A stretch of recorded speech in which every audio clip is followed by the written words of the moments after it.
back to the house of Payne.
second, and I just want to say, let's go Seniors.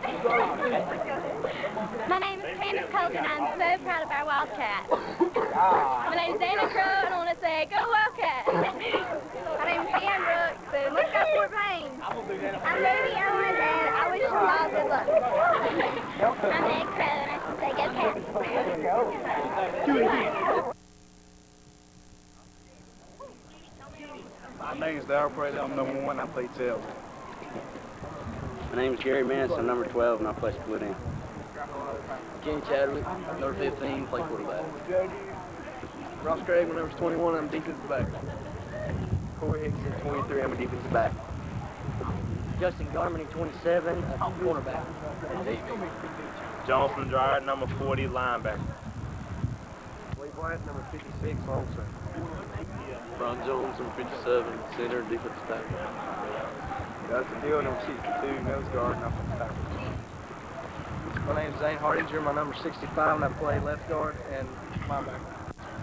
My name's Rory Jones, number 72, play offensive tackle and defensive tackle. My name is Jeremy Taylor, I'm number 78, and I play nose guard and offensive guard.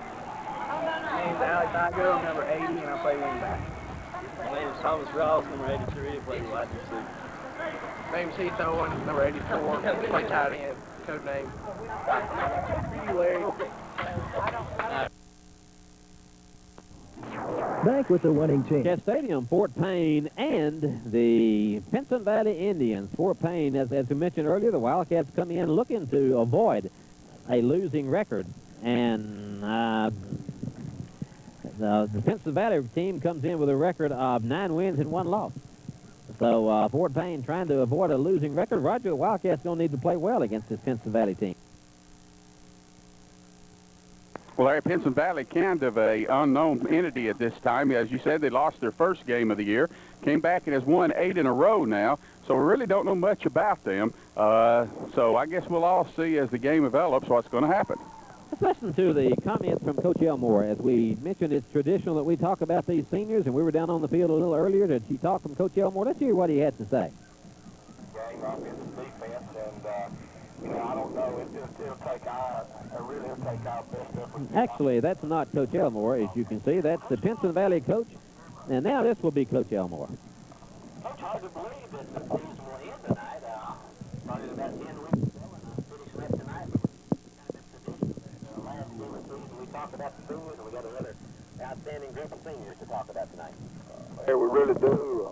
It's been a short season in some ways and a long season in some ways, but you know, when you stay busy 6 or 7 days a week working on something, you get through with the game. If it's a win or lose, either loss, you just get busy working that next one, and before you know it, it's time to wrap that season up. I see you sort of hand me a list of these guys where in old forgetful ways I wouldn't forget them, and I'm going to go in numerical order. The first guy I'm going to talk about, of course, is Darryl Prater, number 1. And the reason I said that is we've said 2 or 3 times this year to the kids, we feel bad sometimes bragging on Darryl because, you know, you can find something every day in every game and everything that goes on that he's done such a great job. He's our toughest hitter. He's our best back. He's just done so much for our program over the years. And I believe he'll go into tonight's game needing about 106 or 7 yards to set what we think it would be an all-time school rushing record single season. Really only in 9 ball games because he sat 1 out with an injury.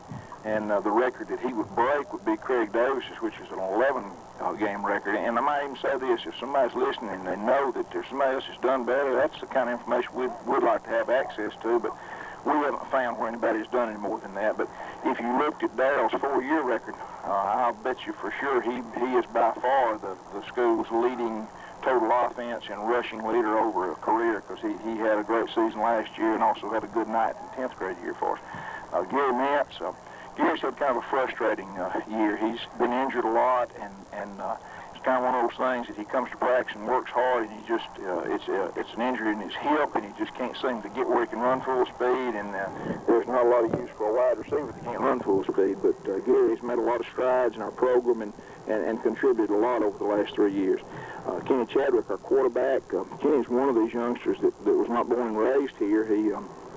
grew up in, I think, Chattanooga, and then moved to New Mexico and moved back here in the 9th grade. And, of course, he's been a quarterback. He played a lot last year at wide receiver and quarterback, and puts an awful lot into football. 21, Ross Craig, is actually one of our trainers this year. He had to sit out this year because of a neck injury last spring, not in football, but something that they found out that maybe was aggravated a little bit in football last year, and had surgery, and they felt like it was better not for him to play, and he would have made a contribution to our team. He was a good little defensive back. Corey Hickson's Corey's first year to play. Probably not a tougher kid on this team than Corey Hickson, and to be honest, if some of those folks out there listen that are younger, 7th and 8th and 9th graders, and they're thinking, well, I don't know, when I'm a 10th grader, I don't know if I ought to play or not. I might wait till I'm an 11th grader. Missing that 10th and 11th grade year has gotten Corey behind some, and it's kept him from playing. Not because we wouldn't play him because he didn't play, just the skills and the fundamentals that he missed those years just got him behind. Justin Garmany, Justin had an older brother that played for us here that was the hard-luck kid, Chad Garmany. He had a great 10th grade year, but just was on a team where he wasn't going to get to play a lot because we had a good team, but he was a scout teamer and played a lot on the B team, and had a knee surgery his junior year before the season started, and broke his collarbone his senior year in the Jamboree, and never got to play. And Justin's the same kind of guy that Chad was, just a real hard worker, and he started at defensive back for us all year. Nathan Nail, Nathan is another guy that's a newcomer to our community. His mom and dad moved here about this time 2 years ago from Hatton, and he didn't play his junior year, and we sure wished he had him because he has made a lot of contributions this year, and he's a tough little guy, plays defensive back. Jonathan Dreyer, it's his 3rd year to start at linebacker. We probably hurt Jonathan some this year having to play him on both sides of the ball. We just don't have any choice. But if he played all fullback, he'd be a much better fullback. And if he played all linebacker and no fullback, he'd be a much better linebacker. Lee Blanton is our snapper on extra points. His dad, Chip Blanton, is a teacher here at the high school. Got another little brother coming, and Lee's put an awful lot into football over the last 3 years. Brian Jones, his dad's also a member of our faculty here, former basketball coach. Brian, we probably hurt Brian Jones a little bit this year by having to play him at center. He's probably a better offensive guard than he is a center, but he's one of our leaders and one of those guys that has a chance maybe to play a little college football along with Jonathan and Darryl. Will Stevens, Will is a defensive tackle. Will's one of those old guys that's just sort of inched along and made his way, didn't play much as a junior, and worked hard and worked himself into a starting position. Roy Jones, Roy started as a 10th grader for us, plays offensive tackle. He's one of our tougher kids. His mobility is probably not such that he could be like a linebacker like Jonathan, but when he gets you hemmed up, he'll hit you, and he is a real leader for us in the offensive line, and one of the nicest kids you'd ever want to coach. Jeremy Taylor, Jeremy's had some injury problems all year, had a sprained ankle that just would not get well, and it's limited him some, and he like Roy Jones is just a really fine kid and a kind of kid you want to be around every day. And he started the season at nose guard and has still plays some at nose guard, but plays offensive guard also. Alex Igo is our wide receiver and returns kicks for us. Alex has done a good job. He's a guy that we've used in a lot of positions and little things that the fans don't know. Every time we play somebody like this week, number 14 is a good player for Pinson Valley. Well, Alex is him in practice, and those seniors usually don't like to be on that scout team, but Alex has done it with a great attitude and made us a better team by his efforts all year. Especially when they're starting on offense, they sort of feel like, well, scout team stuff's for those 10th graders, but he has really made a contribution at that too. Thomas Ross, I would have thought last spring that Thomas Ross would have been the odd man out at wide receiver because of lack of speed, but he has caught the ball better than everybody else. He is probably the best blocking wide receiver we've had here in a long, long time. And I get so mad at him sometimes I want to kill him because he has gotten us a holding penalty or two, but if you watch your film, he's always out there in front of somebody trying to block and turned into a really good receiver for us. And, of course, Heath Owen, tight end. Heath's had a good year. He catches the ball well. A lot of people probably watch us play and don't realize that when people get films of us, the first thing they say is we're going to put somebody on that tight end and not let you throw the football to him. And that's hurt him a lot this year. But Heath has done a great job blocking for us over his career. And he's not really a big contact guy, but he's a smart guy and a tough enough guy to figure out a way to get it done. And he has done an excellent job blocking for us as well as catching the football. Outstanding group of seniors. Let's talk about this Pinson Valley team now. Hard for me to remember a team when we played a team the last game of the season. They came in 8-1. Pinson Valley must have a very good team. Well, they do, Larry, and I think realistically they've not played the caliber of schedule we have, and we've told our players that we feel like if we'd played their schedule, we'd be 8-1. But we didn't play their schedule. We play a hard schedule, and that's not their fault either.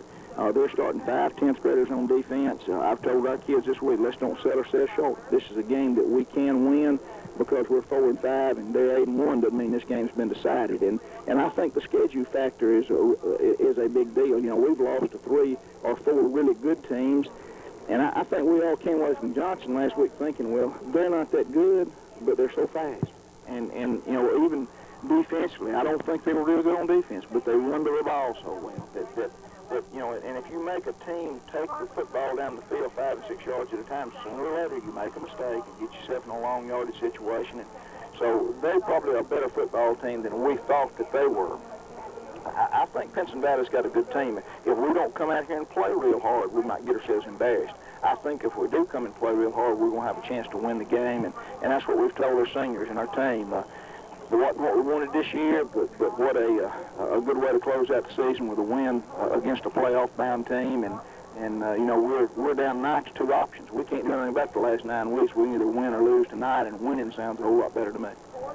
Important against a team like this that's used to winning after not having won in several years. Important to not let them get out to a lead against us. Well, I think so, but now, Larry, we're not as good defensively as we'd like to be, and we're not good against the run, and a lot of that's you know, size in the defensive front. A lot of that's our offensive linemen having to play a lot on defense. You know, we're hoping they won't come in here in a 2 tight end set and just run the ball right at us all night. Now, they're about like us about throwing it. They're going to throw it when they have to, or when they really think we're not expecting the pass, but they're not going to make a living throwing it. And, you know, we're going to have to play well on defense, and Dale's going to have a good night, and we're going to have a good night on offense. And I look, to be honest with you, I look for it to be a Scottsboro-type ball game where they're probably going to score some points, and we're going to have to score some if we're going to win. Good luck, Mike. Thank you, Larry. Coach Jerry Elmore comments from the head football coach at Wildcat Stadium. I guess it's the Pinson Valley team. Should be an exciting football game. Roger, if it's anything like these Scottsboro games, we're really in for a treat. These things the last few years have been wide open offensive showcases, and it would be good to see a game like that. Certainly would, Larry, and we, like we said before, really don't know what to expect, but we'll see in just a few moments. So we're still a few minutes away from the kickoff, so let's go ahead and take another break as we get ready for the kickoff on the Wildcat Sports Network.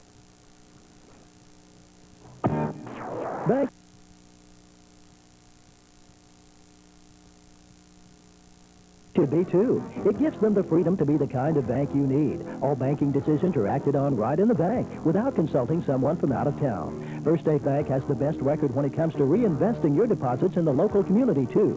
For all your banking needs, depend on First State Bank with 2 offices to serve you, 500 Galt Avenue South and at the North Y in Fort Payne. First State Bank, member FDIC. Back once again at Wildcat Stadium, where we're awaiting the start of tonight's game between the Fort Payne Wildcats and the Pinson Valley Indians. As Larry mentioned before, we look for some records to be broken tonight. Darryl Prater rushing record, tackling records maybe by Jonathan Dreyer will fall, and we're kind of anxious to see what kind of team Pinson Valley has, as we really didn't very often travel outside our own area to play games. So playing a Metro Birmingham team should prove very interesting. They will. It would also give them a break-even 5-5 season. So a lot of reasons for Fort Payne to try to win this game tonight. We're going to take one more break here on the Wildcat Sports Network. Back in 1 moment. You'll always see a movie at night or in the afternoon. Wildcat Stadium. Larry Hancock heading down to be field side tonight. Larry, are you down there? Yeah, I'm down here, Roger. A good crowd on hand tonight. You know, you and I were talking a little earlier. Pinson Valley has won the coin toss, and they have elected to receive. You and I were talking a little earlier about hard to believe this is the 10th game of the season, and also hard to believe that here we are out here, the 10th game of the season, and very few people have on jackets. A lot of folks here with shorts on. It's been a very warm season, and talking with Coach Elmore, he said he only remembered 1 practice this year, where the team actually practiced in the rain. So a very unusual season weather-wise. Fort Payne needs a big win tonight. They're going to have to stop Pinson Valley first of all, though. Pinson Valley is going to go on offense, and we're going to get a good look at this big tailback, number 14, Isaiah McKinney. He's 5'8", 160 pounds, and he's supposed to be very, very good. Well, Larry, as you mentioned in the pregame, we have the chances for some records tonight. Darrell Prater's rushing can break the rushing record. Jonathan can break the tackling record for the Fort Payne Wildcats. Also on defense, Jonathan Dreyer, if he can get 8 tackles tonight, then he would break the record for the most tackles in a single season. So a couple of other records may fall tonight. Crowd here, and look across the way at that enthusiasm of that Pinson Valley crowd, as they're really excited about this game. Brought a big crowd up here all the way from Birmingham, and a big crowd on hand from Fort Payne. You know, Larry, I was talking to someone before the game. You know, Pinson Valley seems like a long way, but you hit the interstate and you can be there in just over an hour. So it's a wonder we don't play more of these type teams. Not that far down there. We went down last year with the high school soccer team to play them in the first round of the state playoffs. And you're right, it's not a long trip down there. And we'll be making that trip next year as the Wildcats go. At least you and I will be making that trip next year, won't we? Yeah, one of our mates will not be making that trip. Of course, we all know who will be left behind next year, don't we, Ronnie Ross? We certainly do. It'll be me. Last time. So the last night for Ronnie Ross as we approach kickoff here, and back deep for Pinson Valley is number 14, Isaiah McKinney. And he stands around his own 5-yard line as 15, Kitty Chadwick approaches the ball and kicks it deep, and it will be McKinney taking it and letting it bounce into the end zone, and it'll be a touchback. So Pinson Valley will begin on their own 20-yard line. Well, that's one way to keep the ball away from McKinney, just kick it in the end zone. Kenny Chadwick with a great job as he got a foot into that one, knocked it all the way to the end zone. And the Indians will set up on their own 20-yard line. And we're going to keep an eye on number 14, Isaiah McKinney. They think here's their hoss. They're going to get it to him as many times as they can. Also, Cedric McIntyre. McKinney set up on the wing on the far side. So Pinson starts at their own 20. Quarterback is Marbutt. Behind him, McIntyre. And he'll hand to number 14. That's McKinney. And he'll go out across the 25, maybe to the 28-yard line. So a gain of 8 yards on the play. Well, we saw McKinney right away as he picked up 8 yards on that play. Fort Payne Chadwick that came in there. That was not Chadwick. That was Justin Garmany who came in to make the tackle. But an 8-yard gain for Mr. McKinney on his first carry. So again, Marbutt is the quarterback. McIntyre, McKinney's in the backfield. And this time it'll go to McKinney once again, and he'll get across the 30, pick up his first down to the 31-yard line. Rory Jones in there on the tackle, also Brent Middlebrook, but the first down of the night will go to the Pinson Valley team. We don't need to let this Pinson Valley team get a lot of momentum. Talking to Coach Sean Sutton, former coach here, they're kind of scared of Fort Payne. So Fort Payne, if they can come out here and stop them, get a quick touchdown, might be easy. This time they'll hand once again up the middle, and this time he'll be hit after picking up. They'll give him about 3 yards on the play. That was Mr. Dreyer on the tackle there, Mr. Jonathan Dreyer, and he met that ball carry. That was not McKinney. That was, I think that was McIntyre on that carry. And Jonathan Dreyer introduced himself to him, and a 1-yard gain. Fort Payne, Jonathan Dreyer stepped in there and clogged that hole in a hurry on that play. Well, he actually gained 2 yards on the play, and it was McIntyre. Once again, Marbutt is the quarterback. He comes to the line of scrimmage, and he'll book fake back. We're looking across the middle, has a man wide open and overthrows him at the 45-yard line. He was looking to find number 28. That was Cedric McIntyre, and he overthrew McIntyre coming out of the backfield. So it'll be 3rd down and 8. Fort Payne coaching staff doesn't think this Pinson Valley team can beat them if they have to throw the football. Marbutt is not that good of a thrower, and quite frankly, they don't throw the ball an awful lot, throw it about like Fort Payne does. So we'd like to see them throw the ball more, but didn't we said the same thing last week about Johnson, didn't we? Certainly did. 3rd and 8, player in motion. He hands him. He coming right in. He'll be dropped short of the 40-yard line, and they'll have to punt the ball away. A good tackle by David Crabtree on number 14, Isaiah McKinney. And also Justin Garmany up on the tackle, but a big stop there. And you see a lot of excitement on this Wildcat sideline as the defense came up and made the big tackle. And now Pinson Valley is going to have to kick it away, and we'll get to see our star as Fort Payne's offense will kick in gear here. So Wildcat has deep. That is Darrell Prater deep. Kick will bounce at the 35 and will be down right at that point. So Fort Payne will take over their first possession of the night at their own 35-yard line. Not a very good kick there, and the Wildcats have great field position to start this drive. They'll start from their 36, and it's good to see number 1 in there, Darrell Prater. You know, Darrell injured that knee again last week against Johnson late in the game. Didn't play any in the fourth quarter, but he seems to be well. He's practiced all week, so let's see what he can do as the Wildcats get up to the line of scrimmage. So have Kenny Chadwick's the quarterback. Darrell Prater is your tailback. Split to the near side's 83. That's Ross. They'll hand to Prater. He'll cut across the 35, 36, 40. Go left across the 45 to about the 46-yard line. So he'll be close to a first down. Dustin Hill and Brian Jones in there blocking for him. Somebody grabbed him by the shirt, and Darrell just jerked away from him and went for 9 yards. We're going to measure for the first down. But Roger, he didn't show any ill effect of that injured knee on that run, did he? No, he made a couple of really good cuts there, Larry, and he certainly looked good. And it looks like from here that he's going to be maybe a little shy of the first down. So we'll give him a 9-yard gain on the play, but a big run there by Darrell to start this game. So the official sets it down, and indeed they are about 2 or 3 inches shy of the first down. We'll give Darrell 9 yards on the carry, and it'll bring second and about 2 inches to go for the first down for Fort Payne. Still got those good eyes, don't you, Raj? Yes, sir. 8 carrots every Friday. So again, coming up, Kenny Chadwick again to Dave Ross is to the near side. That's Thomas Ross. Set to the near side. Chadwick's underneath, calls his signals. In motion is Heath Owen. He sets to the near side. Long count by Chadwick. He finally takes and he hands off to Prater. Prater will go back. Well, he'll get back to the 45 to the 46, and he will not pick up anything on that carry. Got his first down, though. He only needed about a yard in there. Jonathan Dreyer blocking for him. And he knew he had his first down, I think. It looked like he was looking for more yardage and kind of stutter step in there a little, but he knew he had his first down and then just finally dove it on in there and picked up the first down.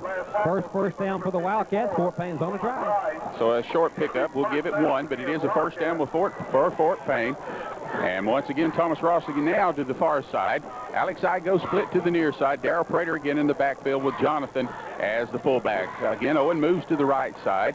Deliberately calling his plays is Chadwick. Chadwick will fake to the fullback. He'll keep himself cut inside the middle and go down inside Pinson territory to the 46-yard line. Kenny had a touchdown if he could have kept his foot, kept his balance there. He had a hole here. The Wildcats had opened up a running lane on this side, and Kenny could still be running if he hadn't a trip there. But he looked like he just got his feet tangled up and dove on in there and got as much as he could. Got about 8 yards out of it. But Fort Payne's offense is really knocking this Pinson Valley defense out of the way. So another second down and 1. The second possession, they've had second and 1. Here in only their second series, the second first down series of the night. Again, Chadwick will hand to Prater. He'll cut to the outside, and he'll be hit, and he'll be knocked back for no gain on the play. Not a whole lot there on that right side. They tried to hit that right side. That linebacker, I think it was Ward Elliott, came up there and knocked him down. Only a yard gain, as you said. But first time they really tried to run that power play. Everything else has been those counter plays and trap plays. And then they ran that option play that Kenny kept a little while ago. But first time they tried to run the power off to the far side and didn't get a whole lot out of it. Second down and third down, it gives about a yard. Third down is still just over 1 yard for the first down. Chadwick may be called changing his signals at the line. Pinson Valley adjusts to the call. This time he'll hand off to Dreyer. Dreyer will break across, get his first down, and get down to about the 41-yard line. Give Kenny Chadwick some credit. I think you're right. He checked out of that and saw that big hole on this left side, and they ran right behind Rory Jones and Brian Jones, and Jonathan Dreyer picked up a first down. Fort Payne has it inside the 50-yard line, and they're on the move. So the second first down of the night for Fort Payne here in their first possession. Still no score, 7:55 remaining here in the first quarter of the game. As Kenny Chadwick again is calling signals. Darrell Prater moves. They'll bring him back. Kenny wants to throw over the middle. Streaking down the sidelines, Thomas Ross, but he's out of bounds, and the ball was well overthrown. Yeah, well overthrown. I think Kenny saw that the Cobra was covered on that play and just kind of threw it out of bounds. But a good job there by one of those sophomores, Cole Gilliland. They start 5 sophomores on defense, you know. And they've got 3 Gilliland guys that start on defense. I guess they're brothers. Good job by Chadwick, Larry. Instead of risking interception, just simply threw the ball out of bounds. Second down and 10 for the Wildcats now. So second down and 10. Once again, Thomas Ross is to the near side. As Chadwick calls his signals, he'll fake the fullback, hand off to Darrell Prater in the backfield, and he'll get to the 39, and that'll be all. Not a lot there. Bo Wilson in there trying to block, but he couldn't get a whole lot done in the center of that line. So here comes the first big offensive play of the night for Fort Payne. They face a third down possession play. But, hey, when you're 4 and 5, might go for it on fourth down if they don't make it on this play. Looked like the Pinson defense was waiting for that one, Larry, and Darrell ran right into the heart of the defense. And you say it brings up a 3rd and 8 for Fort Payne just inside the 40-yard line of Pinson Valley. Rolling back, Kenny Chadwick looks, wants to throw, can't find anyone open. He's being pressured back at the 50, escapes that one, throws down the near sideline, has Justin Pate inside the 30, and he makes the grab, first down. Fort Payne at the 28-yard line of Pinson Valley. Justin Pate made a great play on that. He had gone deep, and he saw that Kenny was in trouble, and he circled back, ran back towards the ball. Kenny spotted him and hit him with a beautiful pass. The Wildcats have a first down inside the 30-yard line. As you say, Larry, give Kenny a lot of credit for that, avoiding the rush, but that was a great play there by Justin Pate getting open again to make that reception and keep the drive going. So now, 1st and 10 from the 28-yard line of Pinson Valley. As Kenny Chadwick once again is under center, calls his signals, looks, fakes, hand to Prater, he'll cut right. Kenny kept the ball and comes to the near side, breaks inside the 30, down to about the, well, he may lose about half a yard as they'll stop him right about the 29-yard line. Don't think that play fooled anybody except you and me, Raj. I thought Darrell Prater had it also, but the Pinson Valley team was ready for that. I think if he would have gone ahead and given it to Darrell had a little running room, but play broke down, and Pinson Valley with their second big defensive play of the night brings up 2nd down and long for the Wildcats. A good job there, faking by Kenny. Fooled me, fooled you.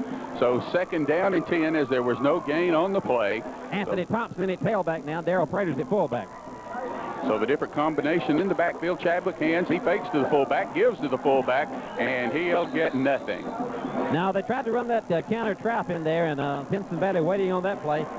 Didn't get anything out of it. It's going to bring up another 3rd down play. Fort Payne's got to get it just inside the 20 for the first down, but they certainly would be in field goal range if they don't get it from here, but they might even go for it on 4th down. Alex Igo brings the play in from Coach Elmore and his staff. Both times the Wildcats tried that play, Larry. Pinson Valley's done a good job defending that particular play. Same formation with Darrell in at fullback now and Anthony at tailback. This time they have one back split. Receiver to the far side as Kenny again calls his signals. He'll fake. He'll fake into the line. Drop back, wants to pass. Throws over the middle. Has Heath Owen, and it's knocked down at the last minute at the 11-yard line. Good defensive play by number 22, Zach Tyler, to knock it loose. It was a good defensive play. Fort Payne's going to go for the field goal, but a great job there by Zach Tyler as he stepped in front of Heath Owen and knocked it away just at the last minute. I think Heath would have had that ball for a first down. Now Fort Payne's going to try a long-distance field goal as Kenny Chadwick will try it. They'll put it down on the 35. Be a 45-yard field goal, and he certainly has the range from here. Let's see if he can knock it home. Justin Pate will be the holder as Kenny Chadwick attempts a 45-yard field goal. Be the first points of the game if we can convert this one. As Pate's ready, snaps good, holds good, kicks up. It's going to be long enough. It's going to be right down the middle. Good. Kenny Chadwick with a 45-yarder. 45-yard field goal by Chadwick gives Fort Payne the early lead in the game with 5:25 here remaining in the first period. So we're going to take, well, let's just hang it right here, Larry. Good thing Fort Payne got points, Larry. It was a good opportunity for Fort Payne to come away with points. That was an important drive. We talked about how important it was for Fort Payne to jump out in front of this Pinson Valley team. Pinson Valley, we mentioned, came in here a little bit scared of Fort Payne, if that's the right word, and we were talking to Coach Elmore before the game. Pinson Valley's worst thing could happen to Fort Payne would be for Pinson Valley to jump out to a big lead. The Wildcats moved it right down the field, got the 45-yard field goal, and here we go, kicking it off again. Look out now for number 14, Isaiah McKinney. Instead, it's going to come to the near side. He'll pick it up on the 20, at the 25, and he'll pull his way to about the 27-yard line. That was 24, Ricky Peoples. Ricky Peoples, is that the same Ricky Peoples that was playing here for Fort Payne last year? Is it? I believe that's the same Ricky Peoples that was in school here at Fort Payne last year. I'll find out. I got a face mask against Fort Payne, though, but that was a great tackle there by Lee Kennedy. But Fort Payne face mask, and that is the same Ricky Peoples that was here. I'll check on that and find out. He would be a sophomore, and this guy's listed as a sophomore. It looks like his size Bet you, and he moved back down in the area, but it's the same Ricky Peoples. As Fort Payne will get a 15-yard penalty for a face mask violation. That will move the ball out to the 43-yard line. So Pinson Valley will have good field position starting out at their own 43-yard line. Once again, Marbert is your quarterback. McKinney in the backfield, along with McIntyre. Marbert will hand to the outside. McKinney's loose around the left side. He's at the 40, 35, 30, 25, 20, and finally brought down around the 5-yard line. Don't worry, it's coming back. They had a clip back here about the 45-yard line. This one's coming back as they just grabbed a Wildcat defender and slung him to the ground. This one's coming back. But that was a great run. Well, a big penalty there for Pinson Valley after a great play. I guess that was number 14. Isaiah McKinney on the carry, and it'll be brought back.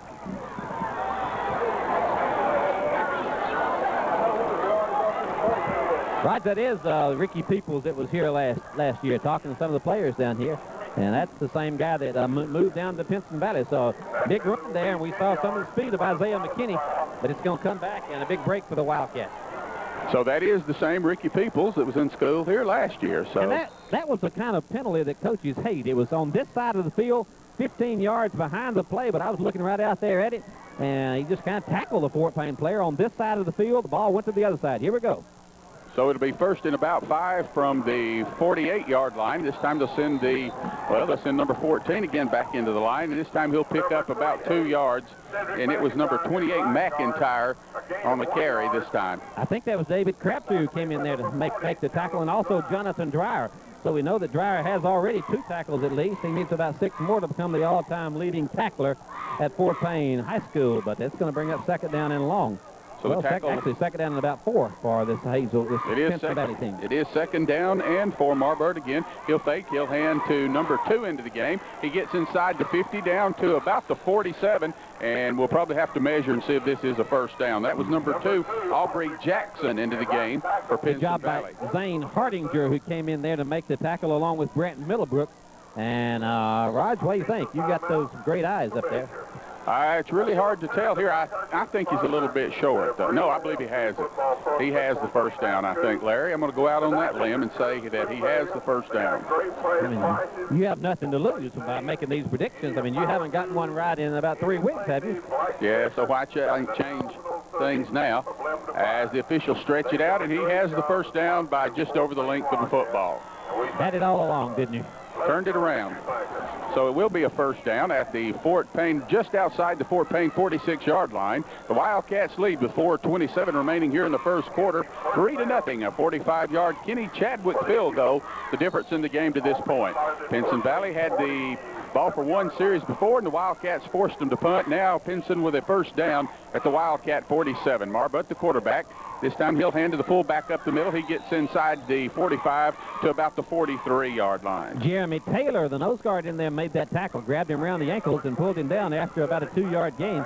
So other than that one long run by McKinney, the job of containing this high-powered offensive team from Pinson Valley. That was McIntyre with the ball, the fullback. He took the handoff from Marbut, picks up about 3 yards, so we'll call it second down. 7 yards to go at the Fort Payne 43-yard line. Again, Marbut under center. This time he'll fake to the tailback. Wants to throw. He's hit as he lets it go, and it forces them to overthrow number 19, streaking down the left sideline, Jeremy Dale. But Gary Wright's the one that caused that play to be incomplete, as he came blitzing from this near side and just pulverized the quarterback just as he threw the ball. And I think that quarterback, Marbut, heard him coming and threw it before he wanted to. Third down play coming up for Pinson Valley. The receiver was open on the play. Just the pressure on the quarterback caused him to overthrow the ball. So a big third down, 3rd and 7 for Pinson Valley. The ball still at the Fort Payne 43-yard line. Defense digs in. He'll hand to the tailback, sweeping left. He's inside the 40, have his first down to about the 37-yard line. But he's going to be right at it, though. I think he's going to be a yard short, Roger. He didn't get that first down, as I couldn't see who it was on that far side. But somebody came up there to make the tackle a yard short of the first down. Yep, I agree, Larry. He's going to be a little bit short. It looked like he had the first down. Then the officials placed it down, and it will be 4th and about a half yard for the first down. And certainly Pinson Valley will go for it as they trail 3-0 here in the first period. I think they're probably going to punt, Roger. Just kidding, they're going to go for it. So they hand to the fullback again. No, they hand to number 14 again. That's McKinney, and he will pick up the first down inside the 30 to the 29-yard line. Ran right at Fort Payne and ran it in a hurry, and Jonathan Dreyer there to make the tackle along with Dustin Hill and Brett Middlebrook, but he picked up the first down. Just 2:57 to go in this first quarter. First quarter is flying by, but the Wildcats lead it by a score of 3-0. They'll put it down on the 30-yard line, where it'll be 1st and 10 from that point. Marbut again under center. This time he fakes to the tailback, looking right, throwing right, has a man wide open at the 25, 20, 15, 10. A tackle's missed. He trips and falls down at the 6. That was number 19, Jeremy Dale, making the reception. And a game-saving tackle made over there by Crabtree along with Jonathan Sugar as they managed to trip him up at the 6-yard line. Yeah, Jonathan Sugar's the one that came up and tripped him up. But I think Fort Payne may have been looking for the run on that play, as there wasn't anybody out here in this flat. And they hit the receiver out there, and he was able to pick up big yardage. They have it now on the 7-yard line of Fort Payne, 6-yard line of Fort Payne. So 1st and goal from the 6. Man in motion is number 19, Dale again. Back to the tailback. He rolls left, does Marbut. Finds everyone covered. He's going to run from it, and he's going to be brought down for no gain on the play. David Crabtree on the tackle over there, along with Gary Wright. And it'll be 2nd down and goal. Fort Payne will send substitutes in, send their goal line defense into the game. Heath Owen going into the game along with Kenny Chadwick. So Fort Payne stopped him on the first down right at the 6-yard. They're going to give him a yard gain, but I don't think he gained anything. I don't think so either. We're about to have the 9th play of this drive. Still 2nd now and goal from about the 6-yard line. Marbut again under center. Man again in motion is Dale. He'll hand to the tailback, sweeping right, and they eat him up back at the 10. Keith Owen, Kenny Chadwick there, and snuffed it out. And that young freshman that you like so much, Roger, came in there to make that tackle also. But they just snowed him under there, and Heath Owen really the one that turned it in, and Keith Chadwick. It'll be 3rd down and goal now from about the 8-yard, about the 9-yard line, actually. Actually, it's almost touching the 10. We're going to call it a 3.5-yard loss, where it'll be 3rd and goal from almost the 10-yard line. And so the Wildcat defense coming alive. Fort Payne brings out their goal line defense, puts their defensive backs back in. Marbut again. This time he's looking to pass, looking for someone open over the middle. Has a man wide open on his knees, and he makes the grab for the touchdown. Not a lot of pressure by the Wildcats on that play, as Fort Payne didn't get to the quarterback. Marbut had all day to throw the ball. Had a man wide open in the end zone and made it look easy after they all the time he had. That was the fullback coming out of the backfield, number 28, Cedric McIntyre. And Larry, when he made the catch, he was actually on his knees already inside the end zone. Yep, nobody around. And Fort Payne going to try to call a timeout here. So Fort Payne will get a timeout, and we'll take a break. You're listening to Fort Payne High School Wildcat football on the Wildcat Sports Network. We're back once again at Wildcat Stadium, where Pinson Valley has just taken a 6-3 lead over the Fort Payne Wildcats on a 10-yard touchdown pass to number 28, Cedric McIntyre, from the quarterback Marbut. Now they'll try the extra point to tie this up. Kicking will be Luke Jonesy. He'll try to put the tying points up, and the kick is up, and the kick is no good. No good. So it's still 6-3 Pinson Valley, as it was wide left. So Larry, good luck there. Johnson warm up, and he was kicking them at 35, 40 yards without any trouble. Just kind of shanked that one, pulled it to the left. So Fort Payne dodged the bullet there with 1:07 to go in the quarter, but had to burn a timeout on that extra point. But I guess it was worth it. Didn't look like they got a whole lot of pressure on him. He just missed the ball. Yeah, Larry, that could be something that'll come back for the end of the game to haunt him. He didn't really look very good on that kick, so maybe that's a spot which Pinson Valley is not very good. Anthony Thompson is deep for Fort Payne in the middle. On the far side is David Crabtree, and on this near side is Corey Hickson for Fort Payne. So Fort Payne again will try to get good field position. They'll be facing their second possession of the night. Their first possession ended in a 45-yard Kenny Chadwick field goal. And they'll try to fill this and get good field position here to start their second possession of the night. 1:07 remaining here in the first quarter as the kicker approaches the ball. He'll kick it deep. It'll come down to Anthony Thompson at the 5. He cuts to the near side, reverses off to Alex Igo. He's down the right side and cuts inside to the 15, and he's tripped there red well by Pinson Valley. Number 19, Jeremy Dale, brings him down. Actually, Anthony didn't do a real good job of selling that play. As soon as he caught the ball, he kind of had it out in front of him like he was going to hand it off. So he didn't really stick it under his arm and try to sell it like he was going to run with it. And I think Pinson Valley is able to smell it out. Fort Payne has Darrell Prater and Anthony Thompson both in the backfield together now. So Fort Payne will start this second possession on their own 15-yard line. Alex Igo will come to the near side. Maybe that little low, he's coming off the field, and we'll have Thomas Ross coming to the near side. Again, Darrell Prater, the fullback. The tailback is Thompson. Kenny Chadwick hands. He'll hand to Thompson. Thompson tries to go up the middle and finds nothing there, and he'll be knocked down after no gain on the play. I don't know if we have spent a whole lot of time talking about it now, but this Pinson Valley team is a huge team. Jordan Cominex, number 77, is 6'3", 260. They've got a number 99, Billy Baker, is 6'2", 300. And their other defensive end, though, is 6'2", 280. So they're huge across the front. Shortest man, the smallest man they've got is a nose guard at 235 pounds. So Fort Payne's going to have a hard time running straight at them. They give Thompson a yard. Chadwick again. This time they'll hand to Thompson again right up the middle. This is Prater. And Prater may pick up, he might pick up one more yard. And that was Jordan Cominex, the guy we were just talking about, 6'3", 260, who jumped on Darrell's back. And Darrell was able to struggle forward for a yard. He'll bring up third down and long for Fort Payne. So it'll be 3rd and 8, 2 back-to-back 1-yard gains by Fort Payne. And Fort Payne really finding the running tough right up the heart of this Pinson Valley defense. As the horn sounds, the end of the first quarter, Pinson Valley 6, Fort Payne 3. Back in just a moment on the Wildcat Sports Network. For light truck and SUV. 3rd down and 8 facing the Wildcats from their own 17-yard line. As Kenny Chadwick once again is your quarterback, we have Prater and Thompson in the backfield. They'll hand to Thompson, fake to Thompson. Kenny rolls right, looking for someone open. It has Heath Owen at the near sideline. He dives. Great catch by Heath Owen. Great catch at the 30-yard line. That was an outstanding catch. He caught that ball diving, able to keep his feet in bounds. Outstanding catch by Heath Owen. He caught that right here in front of us, and really a tremendous catch. Came diving across the sideline. Ball actually may have been across the out-of-bounds marker, and Heath was able to keep his feet in bounds, had both feet in bounds, and made the catch. Great catch by Heath. So it'll be a first down now for Fort Payne from their own 31-yard line. As in the backfield still is the same. No, they've brought Jonathan Dreyer back at fullback. Prater's back at tailback. Ross is in motion to the left side. Chadwick gets his call. He'll talk it back to Prater. Prater cuts inside. He's pinned in, but he'll fight his way back to within a yard of the line of scrimmage, but he'll lose about a yard there on that play. And a couple of good blocks there. Thomas Ross made a good block on the far side, and Jonathan Dreyer made a good block, but didn't get a whole lot else when he got to the corner, and they're really keying on number 1 for Fort Payne. Actually, they're going to get him about a 2-yard loss, Larry. I think Anthony is back in there at tailback now, and Darrell's gone back into the fullback position.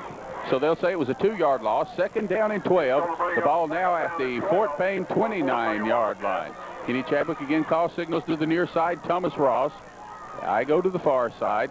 He fakes up the middle. Pitch back to Thompson. He'll get outside the 30, the 35, and dive forward to the 37-yard line. A good run by Thompson. It was a good run and a good read there by Kenny Chadwick because he brought that defender to him and then pitched the ball to Anthony. It's going to be a couple of yards short of the first down, but it gives Fort Payne a chance to make the play now to get the first down. Actually, that option play has worked well for Fort Payne twice when they've run that outside veer.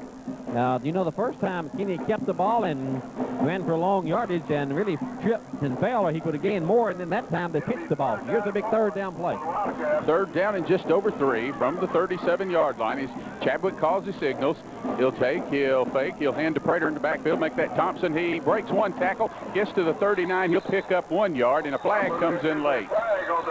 So let's see, maybe a face mask call? I didn't see a face mask. I don't know what it is. A back judge came in there and threw the flag. So I don't know what it's going to be, but he did not get the first down. It appeared like the flag. Just to get back to the line of scrimmage. There, it looked like the flag came in after the play had ended, and they're going to pick the flag up and say no flag on the play. The 4th down. So that will bring up a 4th. And let's see where they have it marked, a little less than 2 yards for the first down. And I suppose we'll see Kenny Chadwick come in now and punt the ball away. As Chadwick's over there. Going to call a timeout. I think they're probably going to go for it. They're going to call a timeout here, Rod. So there is a timeout on the field that will return in just a moment on the Wildcat Sports Network. Back once again at Wildcat Stadium, where the Fort Payne has just called a timeout as they face a 4th and almost 2 from their own 39-yard line. And I think they were talking about going for it, Larry. What did they decide? Did you hear? Yeah, they're going to go for it. The flag here, they had called a defensive holding, and I think the referee may have talked him out of it. But here, Fort Payne is going to go for it. Look for the quarterback sneak here. So Fort Payne indeed is going for it. Chadwick under center.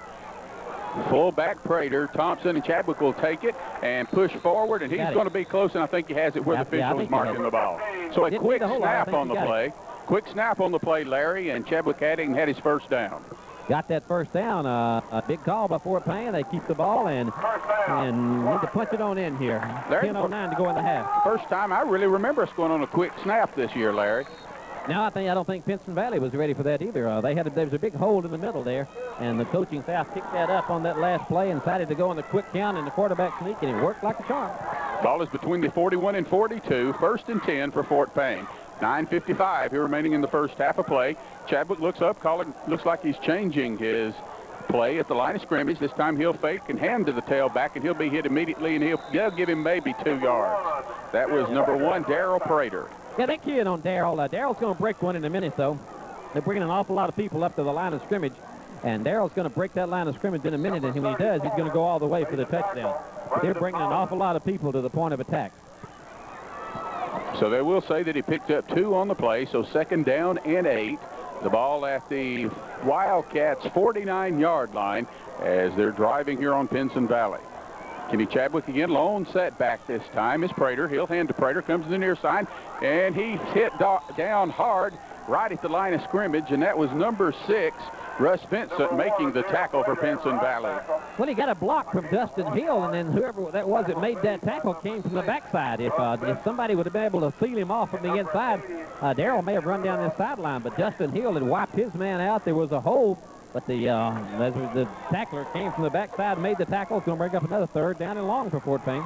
So there's no gain on the play. It is 3rd and almost 8 for Fort Payne. Chadwick again, this time Jonathan Dreyer back in at fullback, with Thompson being your tailback. He drops straight back, does Chadwick, going over the middle, trying to hit his guy, and it's through his hands.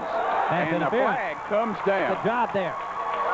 That was Alex Igo around the 20, and he was kind of draped and wrapped up at the same time by the defender from Pinson Valley, and a flag comes out, and we'll have pass interference. It's a good job by Alex Igo. Alex kind of leaned into the defensive player on that play, drew the contact, and forced the flag. Fort Payne's going to get a big break out of that. But Alex Igo was about to break open, and then he kind of leaned into the defensive player. Great job by Alex Igo. So the officials will mark off this 15-yard penalty against Pinson Valley, and that will give Fort Payne a 1st down at the 40-yard line. And that was a big 3rd down play, 3rd and 8 at that play. So we need to put a big asterisk by that. That's a big penalty for the Wildcats. Keeps this live going. The drive is still alive as Kenny Chadwick comes again to the line. This time he's changing the signal or the play before he even gets to the line. He's under center. Again, he'll hand to Dreyer. Dreyer will break inside the 42. He might have got near the 39-yard line, and that's it. Not a whole lot there. Darrell Prater's been on the sideline, and he says he's about ready to go back in, so I think Darrell's going back into the game. So they're going to give him almost a yard pickup on the play, so it'll be 2nd down and 9, and the nose of the ball almost touching the 39-yard line.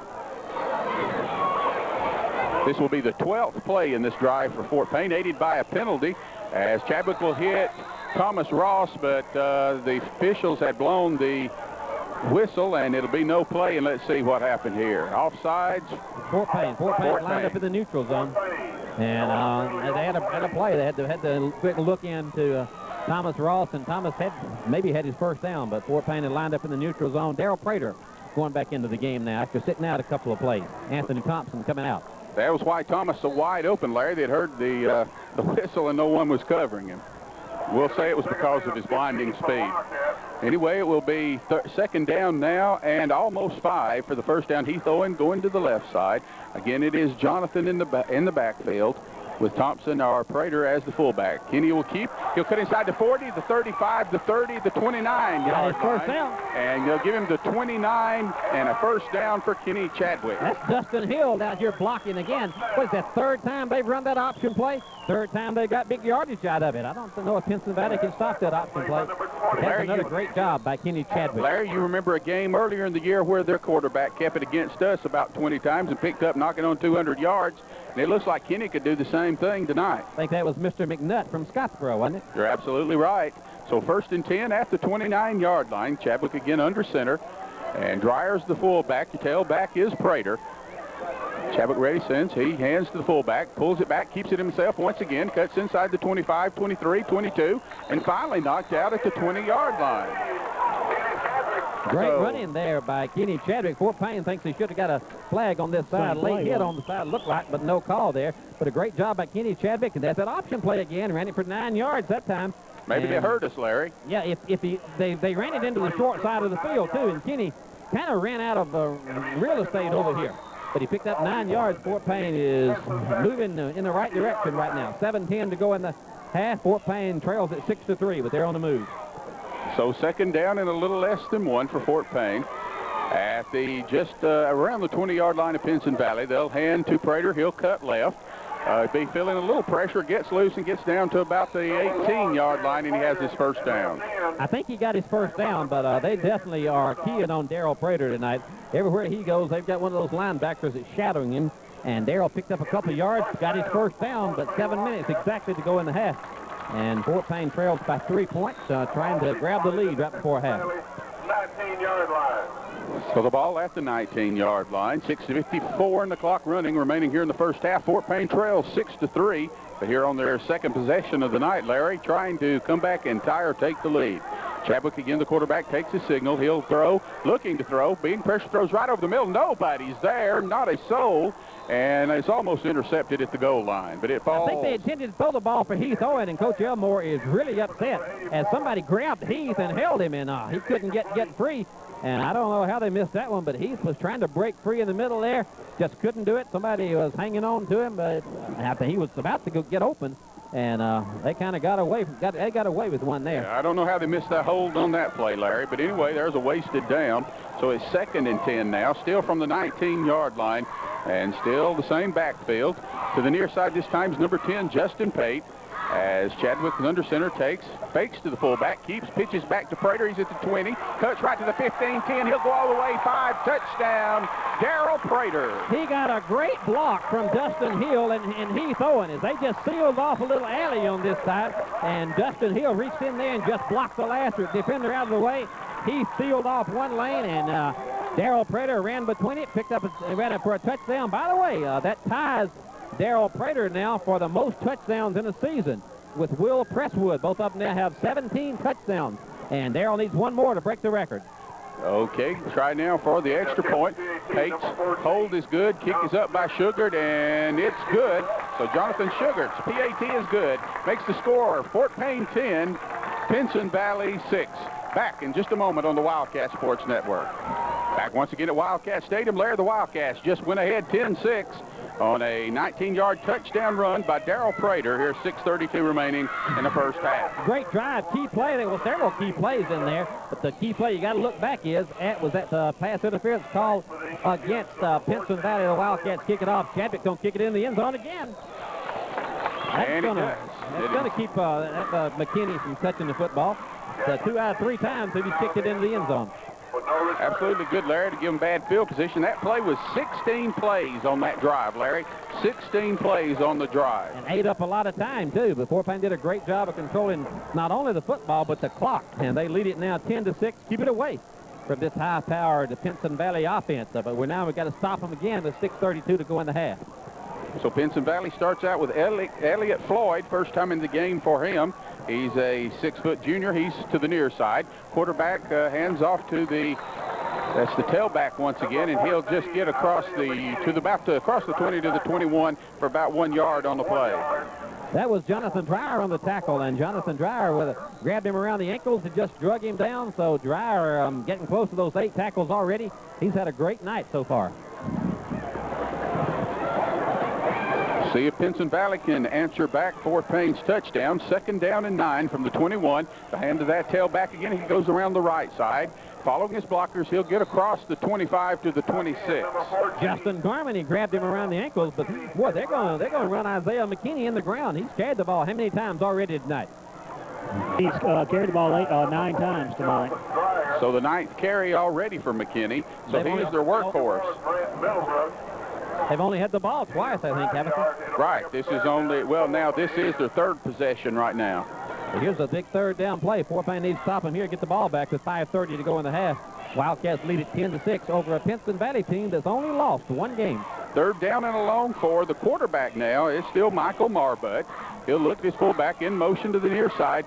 Fake up the middle. This time he's going to keep cut inside. Fort Payne misses the tackle, lets him get loose across the 30 to the 32 where he'll have a first down. Brenton Middlebrook and David Crabtree made the tackle, but that's that play we were talking about a little while ago, the play that Fort Payne had so much trouble against Scottsboro, as that McNutt kid just ran wild, and Marlborough, not a very fast runner, but he's able to pick his way forward and pick up a first down, a very important first down for Pinson Valley. So they will have it 1st and 10 at the 33-yard line. Marbutt still your quarterback. Backs both lined to the near side. They'll fake to the fullback, tailback, and to the fullback up front, and he's hit immediately, and he might pick up 1 yard, but that'll be it.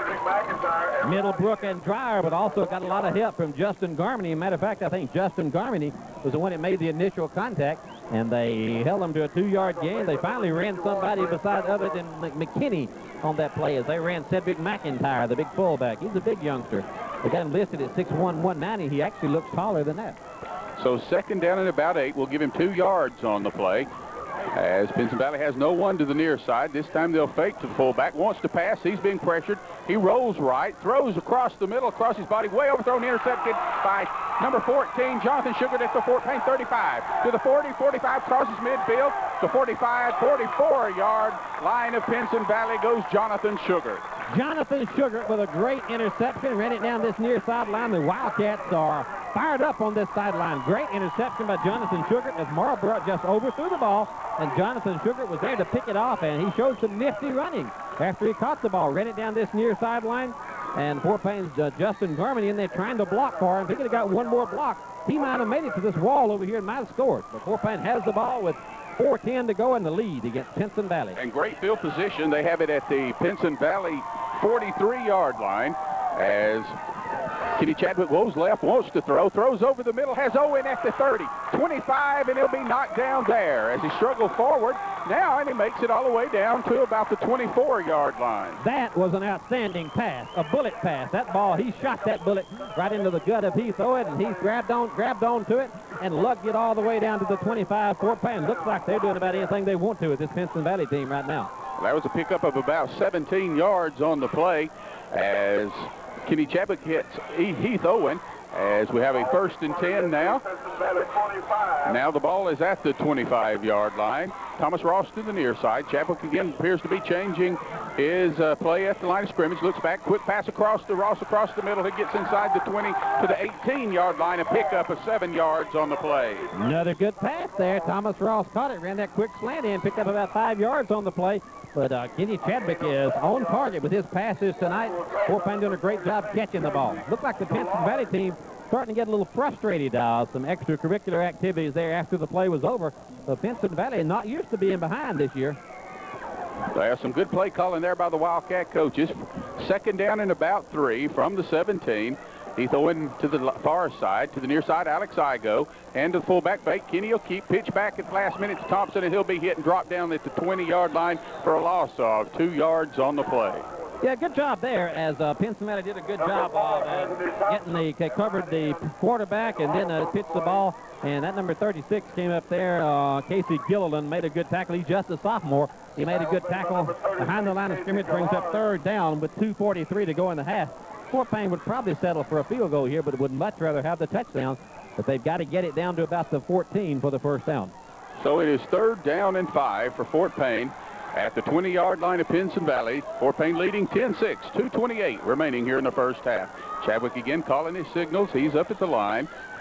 He'll take, he rolls back, he's wanting to pass, looking to the right side, waiting, being pressured, and he's being spinning away, but finally knocked down as he picks up 1 yard on the play down to the 19. He had Thomas Ross in the end zone, and he had Heath Owen down around the 8-yard line. Both of them were covered. Good job by the Pinson Valley defense. A good job by Kenny Chadwick just to eat the football. And now Fort Payne's going to burn a timeout. They're probably going to kick a field goal here.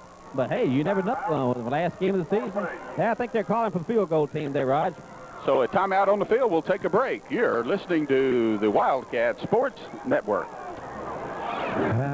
Fort Payne apparently getting ready. We're going to see. Maybe they're going to try a field goal as they're facing a 4th and about 5 from the 19-yard line of Pinson Valley. And Larry, it looks like they are indeed going to try a 37-yard field goal. 37-yard field goal, yeah. I thought they might fake it, but I think they're going to go ahead and kick it. Kenny certainly has the leg for you. Kicked the 45-yarder a little while ago. So Pate's hold is down. The kick is up by Chadwick. It's high enough. It's long enough. It's good enough. Good by Kenny Chadwick. He could have hit that one from about 45 or 50 yards. Kenny got his foot into that one, and the Wildcats have grabbed a, 13-6 lead with 1:55 to go in the half? 13-6 now with 1:55 remaining in the first half of play.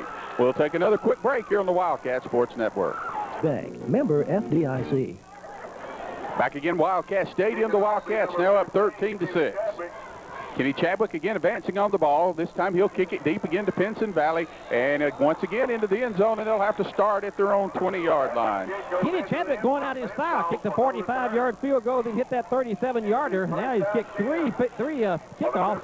3 out of 4 going into the end zone. So Kenny Chadwick has that leg warmed up the last game of the season here. And the Wildcat crowd on this side, an enthusiastic crowd and a large crowd on hand.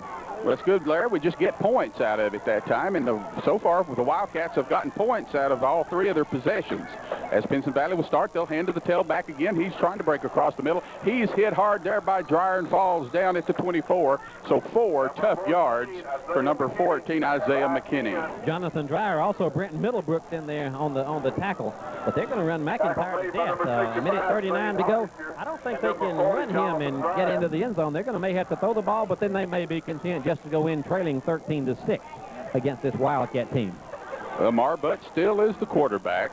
The fullback is Cedric McIntyre. The tailback, Isaiah McKinney. This time they'll hand to the McKinney once again. He breaks outside the 30 to the 32-yard line. And he'll have his first down at that point after an 8-yard gain on the play. Daryl Prater on the tackle, also Jeremy Taylor in there. I think Fort Payne's going to give them those little 8 and 10 yards. 1:15 to go. Pinson Valley has a couple of timeouts left.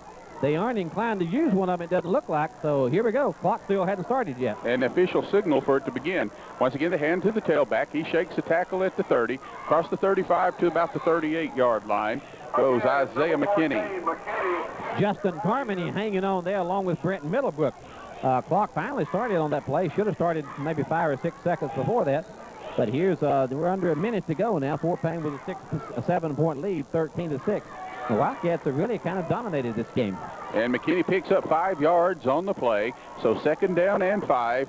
45 seconds remaining in the game. This time Marbutt will be sacked back at the 30-yard line by none other than Jonathan Dreyer. Jonathan Dreyer, as we mentioned a couple of times, only needed 8 tackles coming into this game to be the leading tackler in the season for the Wildcats. He's led the Wildcats in tackles all 3 of his years he started, and now the clock is continuing to run. They may just run the clock out, but Jonathan Dreyer got in there and introduced himself to Michael Marlborough, and 21 seconds to go, 3rd down. Fort Payne might call a timeout if they stop him here. 3rd and 13 from their own 30-yard line. 15 seconds remaining in the half. Marbutt will take the sign, or take the ball, hands to his tailback again, comes to the near side to 30, 35. Tries to break a tackle there and can't. He'll be brought down at the 38-yard line. Anthony Thompson had him around the neck, wouldn't turn him loose. Brent Middlebrook joined in, and he got out of bounds to stop the clock. It'll be 4th down now and 7 seconds to go, so they probably can run the clock out, but not a real smart move there by Isaiah McKinney to get out of bounds. He could have stayed in bounds and run the clock out. Now it's 4th down, and I guess they're going to go for it and try to run the clock out. Well, this may or may not be the last play of the first half as Pinson Valley comes to the line of scrimmage. Marbutt under center again. This time he fakes to this fullback, drops back, looking to the near sideline, throws over the middle, has 2 guys around the 32, but it drops incomplete, and that leaves 1.8 seconds remaining. I think we're going to try a long-distance field goal. Fort Payne has the ball, and they're going to try a field goal, I think, with 1.8 seconds to go. They have 1 timeout left, so let's see what they decide to do. It would be about a 55-yarder, would be a school record, as you know. Brian Northcutt holds a record for. I think they're going to go for it. They're not going to try a field goal. They're going to go ahead and run a play. So with 1.8 seconds, Chadwick under center, twin receivers to the near side. And Chadwick fumbles the ball on a bad exchange of snap, and that will end the first half of play. Fort Payne leading the Pinson Valley Indians 13-6. We'll be back in just a few moments on the Wildcat Sports Network. Final game of the season for the Wildcats, not making the playoffs this year. Your halftime score, Fort Payne 13, Pinson Valley 6. Let's take a quick look at the some halftime stats before the Fort Payne Wildcat Marching Band takes the field. Isaiah McKinney, number 14, the leading ground gainer for Pinson Valley, 13 carries, 53 yards. Daryl Prater looking for that elusive top rusher for the Wildcats for all time, I believe. And Daryl sitting at 47 yards, so they're keying on Daryl. 12 carries, 47 yards. Kenny Chadwick coming in with 37 yards on 7 carries. Fort Payne, 9 first downs. Pinson Valley, 6. Total yards on the ground for Fort Payne, 90 as opposed to 66 for Pinson Valley. Total yardage at halftime, Fort Payne Wildcats 137 yards. Pinson Valley, 92. Once again, your halftime score, 13-6. The Wildcats over the Indians. We'll be back with more halftime activities. This is the Wildcat Sports Network. See a movie at night or in the afternoon or even in the morning, whenever it's convenient for you. With a video plaza nearby on North Fort Payne, there's a movie for everybody, young and old, from adventure to the classics and children's movies. This week's new arrivals include Hope Floats, Deep Impact, and The X-Files. Super Nintendo and Sega Genesis game systems and games also available at Video Plaza in North Fort Payne. Open 7 days a week for your convenience. They now have more new arrival copies. How do you fall in love? The Alabama Band Fan Club at the South Y in Fort Payne is happy to bring you Wildcat Sports. Our youth are tomorrow's leaders. Randy, Teddy, Mark, and Jeff would also like to introduce their new 41 Hits album with 3 new songs. You'll get all their 41 #1 hits plus 3 new songs on CD, cassette, or LP. It brings back memories of yesterday. Stop by the Alabama Band Fan Club at the South Y in Fort Payne for other gifts and souvenirs. Once again, we're at halftime. Wildcat Stadium, 13-6. Fort Payne over Pinson Valley. Right now, down on the field with their halftime performance, the Fort Payne High School Wildcat Marching Band.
Once again, an excellent halftime show. The Fort Payne High School Wildcat Marching Band.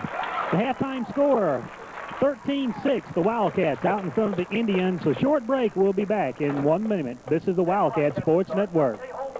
Back once again at Wildcat Stadium. At the half, Fort Payne leads 13-6, and to begin the second half, Larry Hancock down on the field with Coach Jerry Elmore. Coach, I got to be pleased with the result, 13-6. Fort Payne leading highly regarded Pinson Valley. Larry, I just got through telling our players, you know, we decided Monday we were going to come out here and work hard this week and take our best shot, and we weren't real pleased Friday night with our, I say our coaches weren't real pleased effort-wise, and maybe Johnson was a little better than I thought they were, but we just kind of challenged them and just got through telling them the challenge wasn't let's go play a half. The challenge was let's go play a game, and we got to come back at this half and pick up where we left off and play hard. But I felt like it was about this kind of game, and I don't know what's going to happen this half, but I think if we have the kind of effort, and I think we will, it's going to be a football game, and I'm pleased to be ahead and all that. A lot of emotion on the sideline for Fort Payne. Is kind of a lot of people didn't know what to expect. The last game, we've only won 4 games playing a team like Pinson Valley. A lot of emotion on the Fort Payne sideline. Well, disappointing. One of the bad things about the playoff situation is when you get eliminated, it's a disappointing deal. It's hard to get motivated. But we got 17 seniors playing their last game, and we got good kids that want to do right, and they work hard all the time, and they work hard year-round. And we hadn't got out of this year what we really wanted, and even a win tonight's not going to be what we really wanted, but a win tonight's better than a loss. And I think what they want to do is go out and let their last game be a good one, and they've certainly given the effort this first half. Going to get the football start this second half, so maybe the Wildcats can put some more points on the board. Thanks, Coach. Roger, you got some halftime stats up there? Mr. Ross has some for us here, Ronnie. Let's break it down real quick here. First, for the Pinson Valley Indians, as we said, Isaiah McKinney, the leading rusher for that team, number 14, 13 carries, 53 yards. On the ground for the Indians, just 66 yards. For Fort Payne, Darrell Prater, 12 carries, 47 yards. Kenny Chadwick close behind, 7 carries for 37 yards. 9 first downs for Fort Payne, 6 for Pinson Valley. Total yardage in the first half for Fort Payne, 137. For Pinson Valley, 92. So Darrell Prater needs, Larry, 60 yards here this second half to take that lead in the race for the all-time rusher. Yeah, I think he's going to get that, barring an injury. They look like that Fort Payne can run on this Pinson Valley team, but Pinson Valley looked like they were going to kind of creeping up on the line there near the end of that second quarter, so you might look for Kenny to come out throwing the ball, but I think the way Kenny's throwing the ball, they can do that too. So Fort Payne having had a good first half, and now they're going to get the football and need to put a touchdown on the board and see what happens to a Pinson Valley team that had to travel a long way, and see if they can get a couple of touchdowns back and see what happens. And Larry, they brought a good crowd from Pinson Valley up the Interstate I-59 up today. Pinson Valley not used to winning. Great year this year, though. Fort Payne trying to put a little damper on their season, though. So Wildcats will get the ball first this time. Number 3, that's Luke Johnsey, will kick off. Back deep for Fort Payne is number 4, Thompson. Also back is, let's see, who do we have? Anthony Thompson and Alex Igo back deep. As the kick will come to the near side, that's to number 3, David Crabtree on the near side. He's at the 20, crosses the 20, cuts back outside to the 24-yard line. And Fort Payne will start on their own 24-yard line to begin the second half of play. Britt Middlebrook up there trying to block for David Crabtree, but Fort Payne's going to get the football in great position to start this drive, leading by a score of 13-6. Take this ball down the field, put some points on the board, see what happens. So the ball is at the 24. It's 1st and 10. To the far side, Thomas Ross, the backfield to begin the second half. Quarterback still is Chadwick. Jonathan Dreyer, your fullback. Your tailback is number 1, Prater, and he'll get the ball, and he'll get across the 25-yard line, and they'll place it right on the 25. So about a 1-yard gain on the play for Darrell Prater. Michael Russo came in there to grab him around the waist and drag him down. Russo's 6 feet, 280 pounds, and he dragged Darrell down after about a 1-yard gain. So Fort Payne tried to hit the center of that line. Option play the first half was real good to the Wildcats. See if they go back to it. Wide side of the field is to the far side of the field. So Ross is to the near side. Chadwick drops back. He's looking for Owen. He'll throw across the middle, being pressured. Can't let it go. Finally releases it, and Justin Pate does a great job to come back and catch it at the 46-yard line. Fort Payne, Kenny Chadwick having a great night tonight. His primary target, I think, was going to be Heath Owen. Heath Owen was double covered deep. He looked about twice more and finally found Pate open across the middle and did a great job of getting the ball to him. That was Justin Pate on a great catch. He came back to the ball as you described, made the catch. Fort Payne in good shape. That's twice tonight. Justin Pate, Larry, has bailed Chadwick out and come back and made a great catch. So 1st and 10, the ball at the 45-yard line, just beginning here in the second half of play. As Chadwick again is under center, he'll call his plays. Dreyer the fullback, Prater the tailback. He'll fake to the fullback, throw back to Prater. He breaks free at the 50, 45, 40, 35, 30. He'll go all the way. 20, 10, 5, touchdown. Darrell Prater, and he has the record. Heath Owens and Thomas Ross made great blocks. Both of them made a block here, and they just wiped out a couple of defensive players. And Darrell Prater had a lane to run through down through here that I believe you could have run through, Rod. But they did a great job of opening up that lane, but great blocks on this wing here. I was wrong there, Larry. He needs 4 more yards now to break the record. That gives him 103 yards as Justin Pate will hold as Jonathan Sugar will attempt the point after touchdown. And by the way, that broke the record, broke Will Presswood's record for the most touchdowns scored in a season. So Sugar's kick is up and it's good. So with 10:39 remaining here in the third quarter, Fort Payne now takes a 26 lead over Pinson. We'll be back in 30 seconds on the Wildcat Sports Network. Back once again, Wildcat Stadium. Darrell Prater, a 55-yard touchdown run here on the Wildcats. Initial possession of the second half has given Fort Payne a 26 lead. And the Wildcats now getting set to kick off to Pinson Valley. Darrell Prater just 4 yards shy now of setting the single-season rushing yardage record for Fort Payne. Yeah, but he's over here congratulating those guys who made the blocks. He had a lot of folks made the block, but Thomas Ross and Heath Owen made the 2 key blocks. Here's a run back. So this is Ricky Peoples, formerly of Fort Payne, now Pinson Valley, taking the kickoff at the 15. He goes out to across the 25 to the 27-yard line. So Pinson Valley will start there 1st and 10. And Ricky's getting a little upset in there as Nathan Nail made the tackle.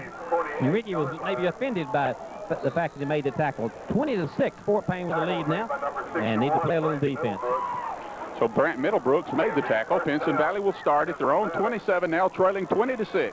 10:32 remaining in the third period as the quarterback is number 4, Marbutt. He's under center. He'll throw to his tailback, or pitch to his tailback, across the 35 to the 39-yard line. That's number 14, Isaiah McKinney. They're going to try to come back on the legs of Isaiah McKinney. He's a 5'8", 160-pound junior. And if they're going to mount a comeback, this Pinson Valley team's going to have to do it on the legs of Isaiah McKinney. Big run that time, picked up the first down as they just ran the sweep to the far side and gained the first down. So he picked up about 14 yards on the carry, and it is a first down at the 40-yard line. Pinson Valley's Marbutt hands to the fullback this time. He'll cross the 40 to the 44-yard line up the middle. Gary Wright, Jonathan Dreyer on the tackle. Also, David Crabtree was there, along with Will Stevens. So a lot of black shirts had on the tackle. So Fort Payne, they ran that tailback, Cedric McIntyre, on that play. Picked up about 3 or 4 yards. It'll bring up second down with 10 minutes to go in the third quarter. That was Cedric McIntyre on the carry. It brings up a 2nd down and 7 for Pinson Valley. Marbutt again, the quarterback under center. Wide receiver to the near side is number 28, Cedric McIntyre. This time he'll fake back, and he did a good fake because he handed it off, and he breaks through. He's at the 40, the 35, the 30, the 25. He'll go all the way. Jonathan Sugar can't catch him. Touchdown, Pinson Valley. That's number 14, Isaiah McKinney, on a great fake by the quarterback. Gary Wright was there to make the tackle, and he just faked Gary Wright out and went down that sideline. And you saw right away, he's got a Darrell Prater speed, hit that sideline, and he was gone. Isaiah McKinney with a long touchdown run, and you knew Pinson Valley wasn't going to give up. They now trail it by a score of 20-12, and they'll try the extra point. So that was a 55-yard touchdown run by McKinney, matching Prater's 55-yard touchdown run.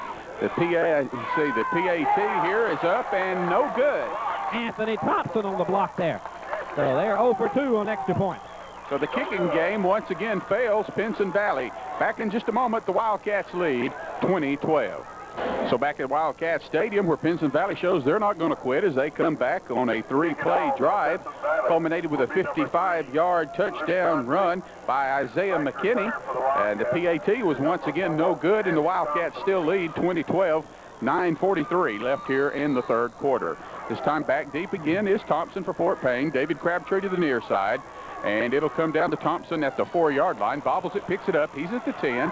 Cuts right to the 15, the 20. He's hit there. And maybe they'll give him the 21-yard line. Fort Payne will start at their own 21. Back out to the 21-yard line. I think Thomas Ross just likes to hit people. He's down here just frailing away, throwing his body at people, blocking people. Takes after his daddy, doesn't he, Raj? You never know what the Cobra will do, especially here, this being his last game. It'll be first down for the Wildcats. So first down for Fort Payne. The ball at their own 21-yard line. And let's see who we have still. We still have Chadwick. We still have Jonathan. And we still have Prater as the tailback. This time he'll hand to Jonathan up the middle. Gets a little bit of room there and pushes it out to the 24-yard line. So a 3-yard gain on the play. Not a lot there. Fort Payne trying to run that fullback. I think just to keep this Pinson Valley team honest, they're going to come back, I would think, with that option play. That was an option play that Darrell scored on a little while ago. Right, Larry. All night, the Wildcats have not been able to do anything up the middle, but their option plays to the outside, and the quarterback keeper has worked extremely well. Wide side of the field is to the left side. So second down and a long 6, a short 7. Out there changing once again. Chadwick's changing the play at the line of scrimmage as he leans back and tells his fullback to change. Fakes the fullback, looks right, keeps, and this time they read it, and they'll drop him for about a 2-yard loss. So he's being tackled by a big old looks like number 99 for Pinson Valley, Billy Baker. Billy Baker, a little guy, 6'2", 300-pounder. And he just swallowed Darrell up, swallowed Kenny up. It's going to be a big third down play. Fort Payne's going to have to get the first down here. Don't want to give the ball back to Pinson Valley. Pinson Valley's starting to get a little life now, but if we can get another about the first time that quarterback back option's not worked, Larry. That wasn't the option. He wanted to throw the ball, and he tried to run the ball. That was not the option, though. So a third down and 8, and this time he tries it to the left side, breaks free. He's at the 30, 35, 40, cuts outside to the 42-yard line. Kenny Chadwick with a Wildcat first down. That was the option play. That option has been very, very good to Fort Payne tonight, and every time they run the ball, I'd like to know what they've averaged on that option play. But they've run it for big yardage. It seems like every time they need a big play, they run that option, and Kenny kept the ball that time and ran it for the first down up around midfield. Yeah, you're right, Larry. That play before wasn't an option. They just forced Kenny. He couldn't get the pass, was forced to keep it, and they brought him down. But this time the option does work. Another first down for Fort Payne at their own 41, almost the 42-yard line, as Chadwick steps under center. To the near side is number 84, Heath Owen. Heath Owen on a penalty play. I don't think skirmish there. I don't think Brian Jones snapped the ball. Everybody moved, and Brian didn't snap the ball, so it's going to be an illegal procedure penalty against Fort Payne. Not a lot of penalties tonight. Has been relatively penalty-free. This time Fort Payne will back up 5 yards. Fort Payne penalized 3 times for 25 yards. Pinson Valley twice for 25 yards. So pretty much penalty-free. 5 total penalties for the game, 3 and 2. So now it's a first down again, this time in 15 to go from the 37-yard line as Kenny Chadwick brings his team to the line of scrimmage. To the near side's Thomas Ross. If they run that option to this near side, this is a wide side of the field to the near side, Kenny may be changing the play. He hands to Dreyer, fakes to Dreyer, rolls back, throws to Prater out of the backfield. He gets to the 37-yard line. He doesn't gain a thing on that one. They had that really wasn't the option, I don't think. Looked like a little swing pass out there, but it was a lateral behind the back lateral, so Kenny lost some yardage on that play, or maybe got back to the line of scrimmage. Going to bring up a third down and about 15. So not anything gained on that play. So a waste of another down, and it'll be second down and still 5 to go for Fort Payne. Will be second down, won't it? It sure will be. Second down and 15. Chadwick again to the line of scrimmage. Double receivers to the far side. To the near side's Ross. He'll hand to the fullback up the middle. That's Dreyer, and he'll fight forward, and he won't make it back to the line of scrimmage. He'll lose about a half yard on that one. Tried to trap the Pinson Valley team, and didn't work in there. Pinson Valley really a huge team. You could get down on the sideline there. You see how big they are. Jordan Comandex, the big tackle, they got him listed at 260. He looks every bit as big as that big Billy Baker. They got listed at 300. Here's a big third down now. Fort Payne 3rd and 15. Don't get the first down here. They're going to have to kick it away. And the Wildcat crowd comes alive. So LSI go to the near side. Chadwick again at the line scrimmage. Thomas Ross to the far side. As Chadwick looks over his line, calls his play, he'll take the ball. Fake to the fullback, almost trips, tries to hit Heath Owen to the near side, but he overthrows him, and it'll be 4th down for Fort Payne. Fort Payne thought there was a penalty out here. The coaching staff still screaming, as looked like Heath Owen was bumped, and bumped about 3 times, actually. And the coaching staff screaming, and he was tied up with that defensive back. Probably should have been a penalty, but no flag was thrown on that play. Now Fort Payne's going to have to kick it away. So Adam Roper will go back deep for Pinson Valley. He'll stand along his own 30-yard line.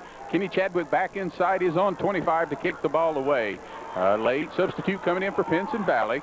Snap is good. Kenny fills the ball. Under pressure, gets it away. A nice kick coming to the near side. Will take a bounce at the 30 and go out of bounds. Well, they're going to say it goes out of bounds at the 31-yard line. Kind of went off the side of his foot. Didn't really hit that ball good.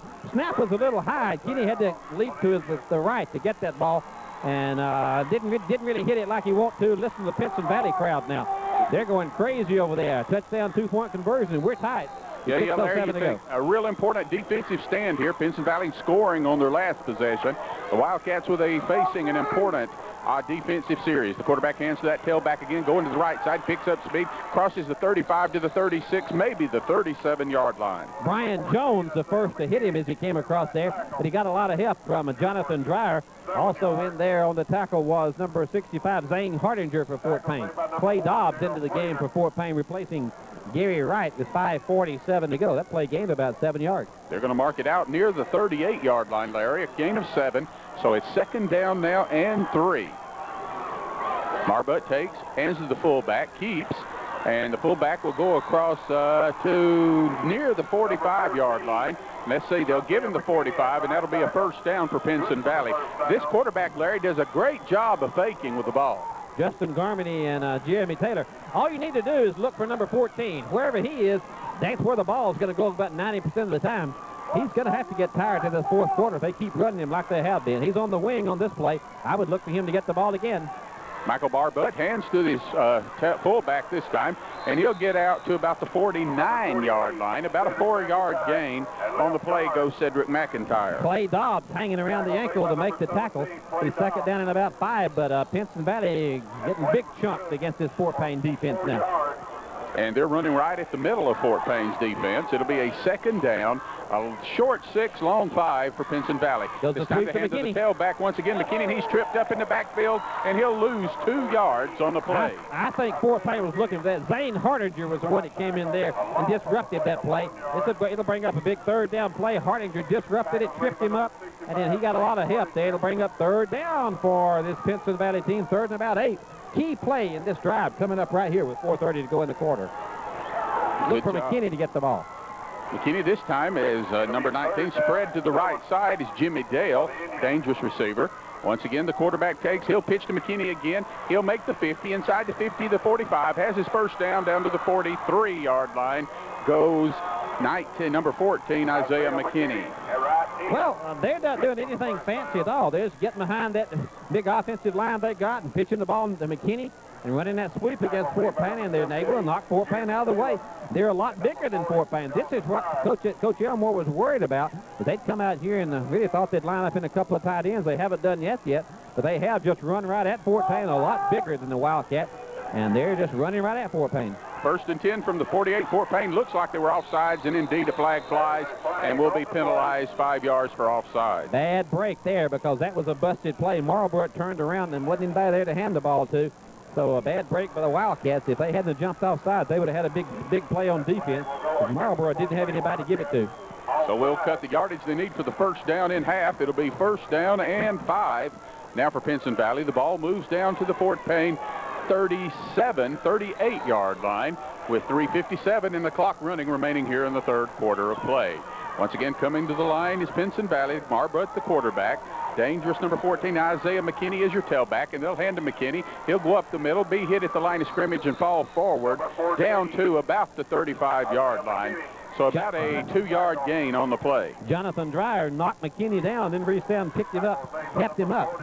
It'll be a 2nd down after that penalty, 2nd down in about 3. Clock is moving down to 3:29. It's been a fast-moving game. Neither team's thrown the ball much. Fort Payne has thrown the ball a little bit more, but the passes they've thrown have been completed, so the clock has continued to run. Look for McKinney to get the ball here. Once again, they'll hand it to McKinney. He bursts over the left side down to about the 34-yard line, and he'll be just short of his first down, goes McIntyre.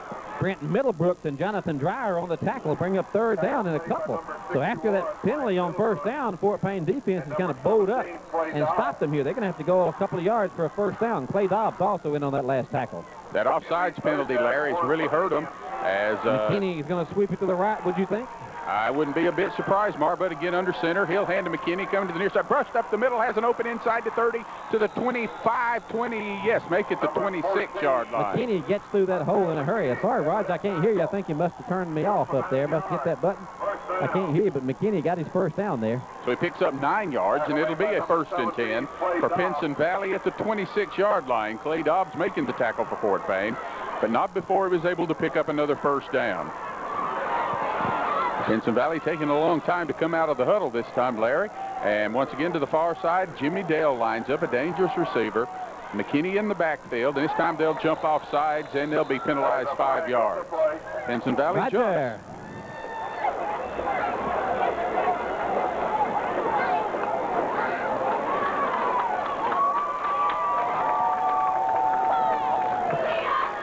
So Pinson Valley jumps on the play. And that'll back them up, so it'll be first down and 15. Pinson Valley with a penalty there, Roger. Push both those buttons down and lock them down. Maybe I can hear you. I think that's what the problem is. They are down, Larry. It's a big play. So here he comes. This time he'll hand again to Dale to the right side, and he'll pick up maybe 3 of those yards he lost on the penalty. So it'll be a 2nd down now and still 13. Brian Jones on that tackle, but they're going to run McKinney. Here's a 2nd down, and they've got about 10 yards to go for the first down. Clock is down to 1:53 already to go in this 3rd quarter. Fort Payne needs to come up with a defensive stop here. Maybe Pinson Valley helped them out a little there. That last play when they jumped offside. Here's a big play. 2nd and 13. Pinson Valley throws back to his tailback. He'll cut inside, leap over a man, and be slammed down by Jonathan Dreyer at the 23-yard line. He paid for that run. Jonathan Dreyer introduced himself to Isaiah McKinney again, met him in midair, and knocked him down. It'll be 3rd down and about 5 for Pinson Valley. But the Wildcat defense with 1:19 to go. Big hit there by Jonathan Dreyer. So a 3rd down now and 7. Big play for the Wildcat defense. Marbut turns, fakes. He wants to throw, hitting someone out of the backfield. It's caught at the 10. 5, cuts inside, touchdown, Pinson Valley. Got out of bounds up around the 8-yard line. Got behind Anthony Thompson again. And a good pass there by Marlborough, but Anthony was able to knock him out of bounds about the 8-yard line, or it would have been a touchdown. Yep, they're going to mark it out on the 8, so he stepped out on the 8. Looked like a good move there. I thought he might have scored. They'll say he's out on the 8, but it is a 1st down, where it'll be 1st and goal from the 8.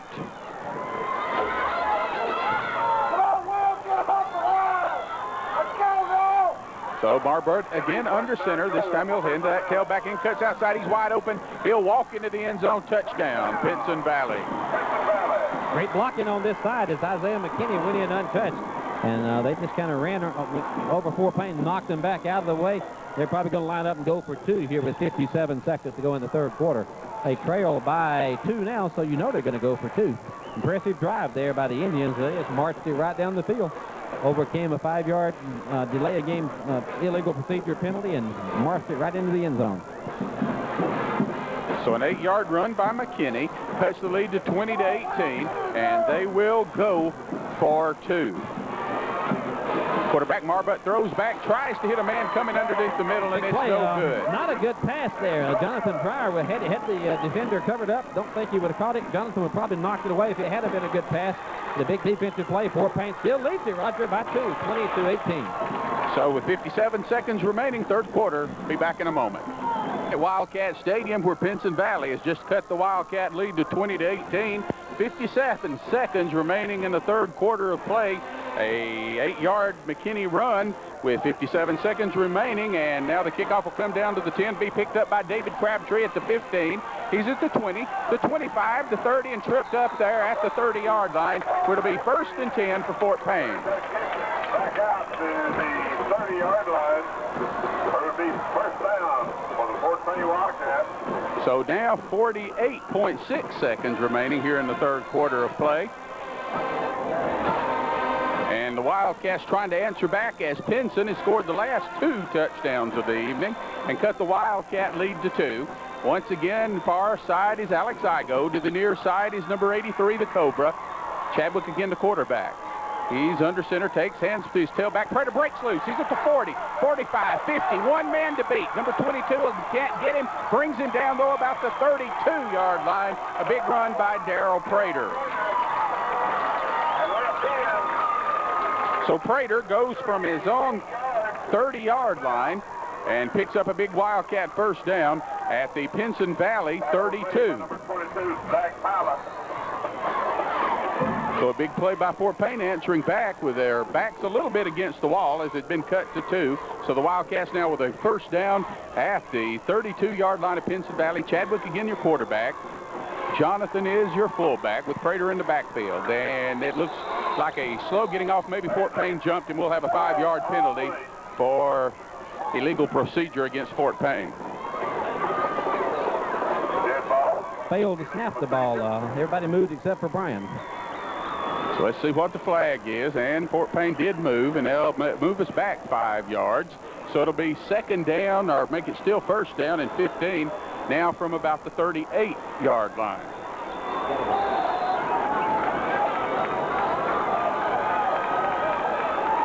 So 2018 is the Wildcats come back to the line of scrimmage. Chadwick fakes to the fullback, looks left. He's going to keep the ball. Finally pitches to Prater. He's at the 35. The 30 cuts back inside the 25. The 20, another cut inside. 15, 10. He's in 5. Still going forward, and finally they'll push him out of bounds at the 5-yard line. Darryl Prater. Another great block there by Heath Owen as Heath Owen threw the block downfield that sprung him. And Fort Payne, the coaching staff, looking for a flag there as they handled Darryl kind of roughly on the sideline. But the third quarter comes to an end. Fort Payne leads it by a score of 20-18. We'll be back on the Wildcat Sports Network. Back once again at Wildcat Stadium. Fort Payne just picking up a big first down and setting a single-season rushing yardage record, Darryl Prater. Finally, he needed 107 yards tonight. And, Ronnie, how many yards does he have? He's got 170 right now. 17 carries, 170 yards, a 10-yard average, and 2 touchdowns. So Darryl Prater really on the run. So a good job by Darryl Prater. And the Wildcats looking to answer back, as we said. Pinson Valley scoring the last 2 touchdowns of the night. And they've closed the gap to 2 points.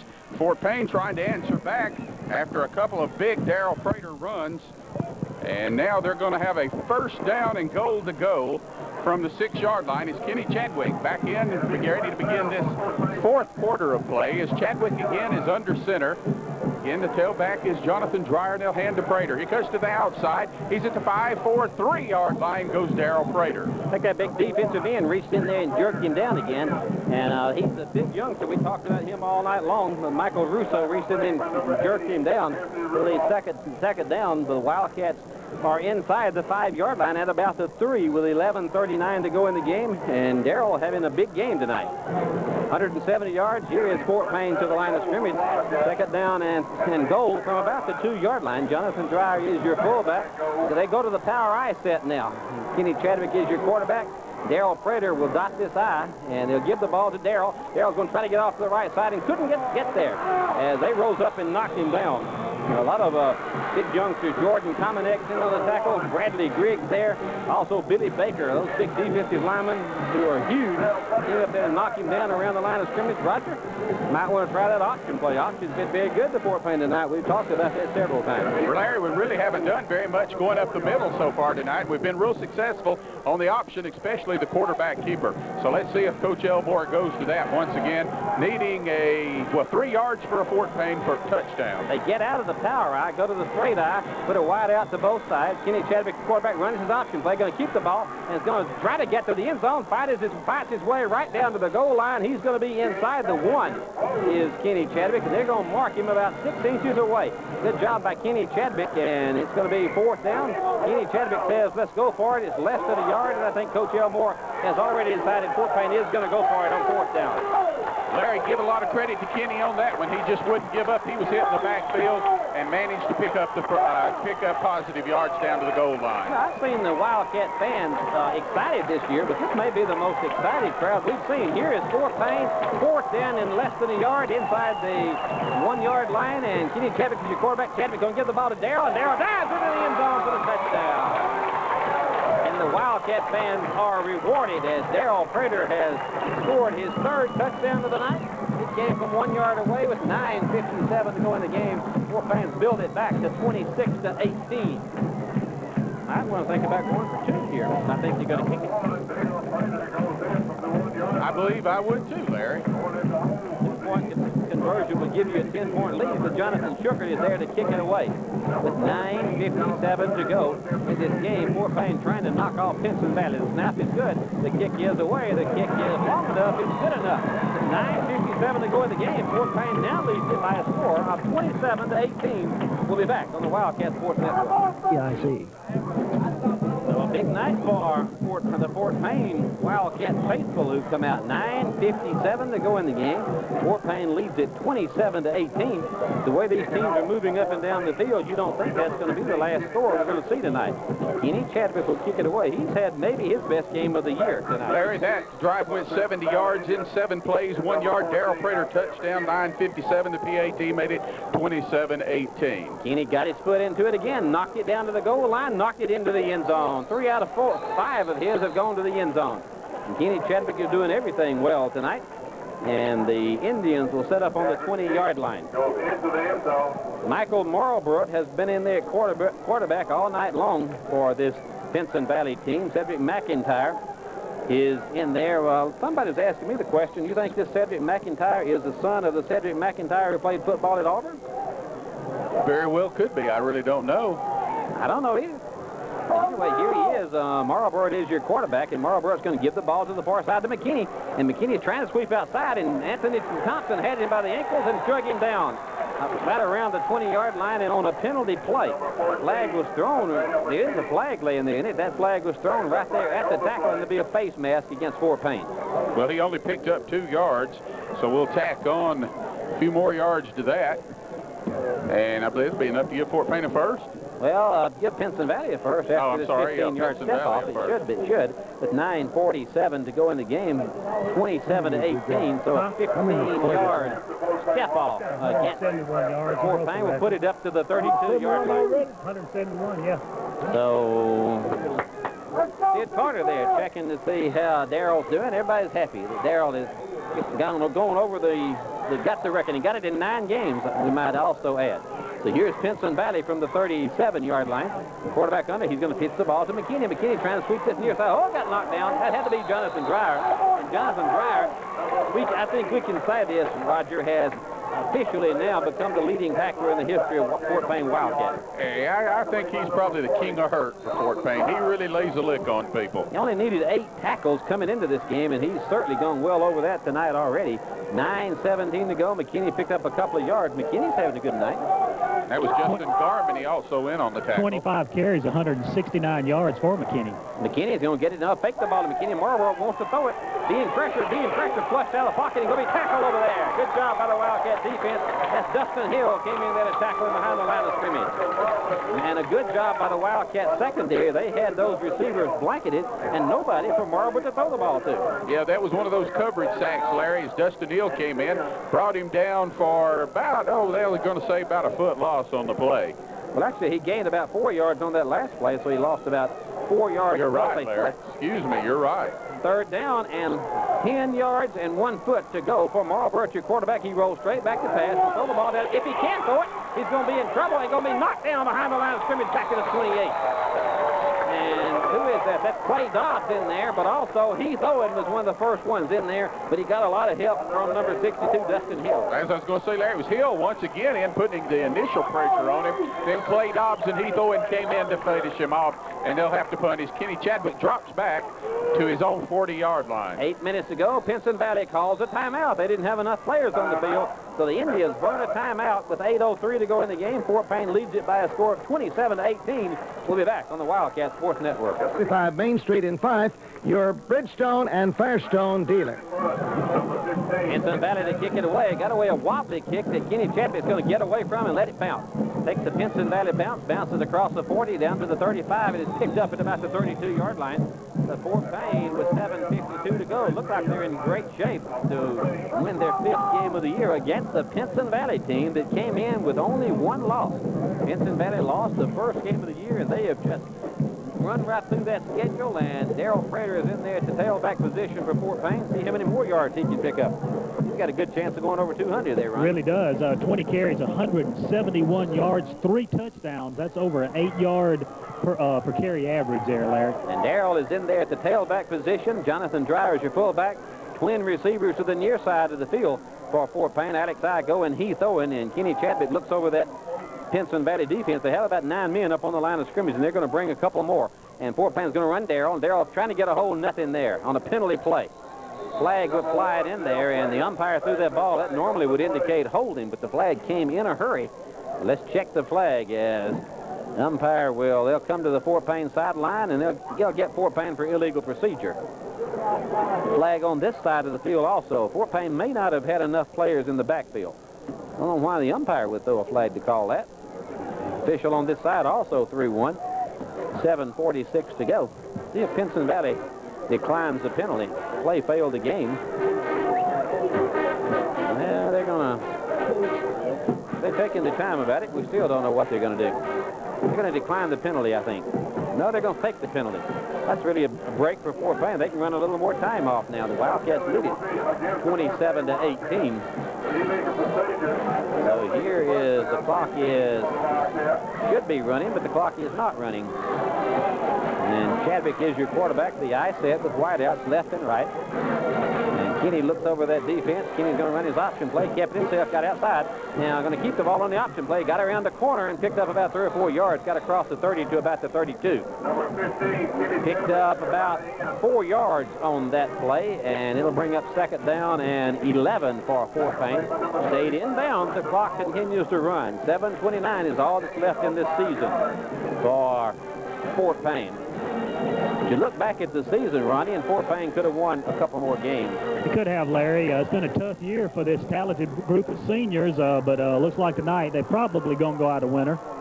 Here is Kenny Chadwick on the 2nd down play. Going to run the pitch play to Darrell. Darrell looking for a block outside. Got a block. Got outside. Got to the 40. He may go. 50, 45, 40. He's got a convoy down this near sideline. 20. Cuts it back inside. It's going to walk into the end zone for the touchdown. And Fort Payne, he went 66 yards for that touchdown. Darrell Prater goes 66 yards and just shatters the rushing record for Fort Payne. That should about do it. That turned out the lights. 21 carries, 237 yards, and 4 touchdowns. Fort Payne will try to, if Fort Payne calls the timeout, I think they're going to go for 2 here. So Darrell Prater finishes his career at Fort Payne High School on a huge note. I think the Wildcats are going to go for 2. So let's just go ahead and keep it right here. What's Darrell's stats again? Darrell's carried the ball 21 times, 237 yards, 4 touchdowns, 11.3 average. Wow. And McKinney has carried the ball how many times? McKinney's touched the ball 25 times for 169 yards and 2 touchdowns. Darrell Prater, this is not the last time we're going to see Darrell Prater play football. Darrell's being recruited by several colleges, and I think we're going to see him play in college, maybe down at Jacksonville next year. So Fort Payne just about salted this one away. They're going to go for 2 now. They lead it by 13, so yeah, lead it by 15. So a 2-point conversion will make force Pinson Valley to score 3 times. So the Wildcats are going to go for 2 as they spread the field, put people everywhere. This is that formation where they spread out everywhere. They put Dreyer in motion. They'll throw the ball out to Prater right here, and he went right through his hands, incomplete. The 2-point conversion fails, but Fort Payne leads by a score of 33-18 with 6:55 to go in the game. Fort Payne has just about salted this one away as Darrell Prater's had a huge night. The Wildcats lead it 33-18 with 6:55 to go in this game. And Pinson Valley will drop Isaiah McKinney deep. He'll stand around his own goal line. The only consolation for Pinson Valley is that the Pinson Valley Indians will be playing again next week. The Wildcats will not be playing. Fort Payne, I would think, in a much tougher area than Pinson Valley is. But the Wildcats along that sideline got to be a happy bunch. Kenny got his foot into this one and knocked this one right down to the goal line and into the end zone. Man, Isaiah McKinney just kind of stood there and watched it sail over his head. What's that, fourth kick he's kicked into the end zone? Boy, Kenny has really been doing everything pretty good tonight. He's had a good night.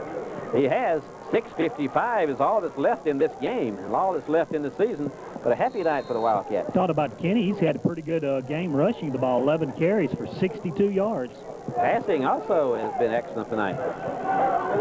So here is Marlboro. Let's see if he just kind of tries to run McKinney or throws it. He's going to throw the ball. If he whips it up the middle, he has a man incomplete.